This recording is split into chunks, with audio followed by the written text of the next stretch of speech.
Rajkot જેતપુરમાં TikTok star કીર્તિ પટેલ પર વધુ એક ગુનો નોંધાયો। કીર્તિ પટેલ અને સાગરીતોની ધમકીથી યુવકે ફિનાઇલ પીધાનો આરોપ છે। શિવરાત્રી મેળામાં સનાતન ધર્મ વિરુદ્ધ વિડીયોનો વિરોધ કર્યો। યુટ્યુબર અફજલ સિરાએ કીર્તિ પટેલ વિરુદ્ધ વિડીયો અપલોડ કર્યો છે। કીર્તિ, દિવ્યા, જશપાલ, હનુ અને વિરમે 20 લાખની ખંડણી માંગી હતી। વિડીયો હટાવવા દબાણ કરી ખોટા બળાત્કાર કેસની ધમકી આપ્યાનો પણ આરોપ છે। જાનથી મારી નાખવાની અને ઘરે આવવાની ધમકીઓ આપ્યાનો આરોપ છે। ડરી ગયેલા યુવકે 2 વખત ફિનાઇલ પીને આત્મહત્યાનો પ્રયાસ કર્યો હતો। ઉદ્યોગનગર પોલીસે 5 આરોપીઓ વિરુદ્ધ ગુનો નોંધ્યો છે। જેતપુર નવાગઢ ભાદર પુલ પાસે યુવકે બીજી વાર ફિનાઇલ પીધું। ઇન્સ્ટાગ્રામમાં વિડીયો મૂકે છે સનાતન ધર્મ વિશે। તું મુસ્લિમનો છોકરો છો ને કેમ આવા વિડીયો મૂકે છે?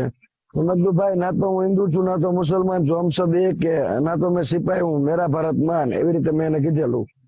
તો કે તારે આવા વિડીયો નહીં મૂકવાના, એ કહે મુસલમાન છો તો એ કહે। મેં કીધું તમે ઇન્દ્ર ભારતી બાપુને બદનામ કરવાની કોશિશ કરો છો। હું ઇન્દ્ર ભારતી બાપુને એક બાપ સમાન માનું છું। તો કે તું જે કાંઈ માનતો હોય, તું જે કોઈ હોય તો કે તું કઈ ડોન કે દાદા નથી થઈ ગયો। અને મેં કીધું ભાઈ, હું નાનો માણસ છું, ગરીબ માણસ છું, તમે મને ધમકાવો છો કેમ? તો મને કે તું કે ક્યાં છું? મેં કીધું મારા ઘરે છું।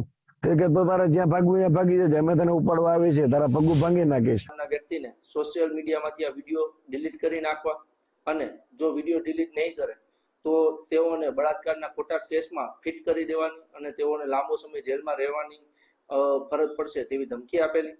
અને આ જ કારણોસર જો તેઓ સમાધાન કરી લેવું હોય તો ખંડણી પેટે 20 લાખ રૂપિયા કીર્તિ પટેલ અને તેમના સાગરીતોને ચૂકવવા પડશે। તો આ બાબતે તેઓ સમાધાન કરશે, અન્યથા તેઓના ઘરે જઈને મારી નાખવાની, તેમને જાનથી મારી નાખવાની ધમકી આપેલી હોય, જે અન્વયે જે સદર ફરિયાદી અફજલ કારાભાઈ સીડા નામના વ્યક્તિ છે તેઓ ડરી જતા તેઓએ આપઘાતનો પ્રયાસ કરેલો હોય।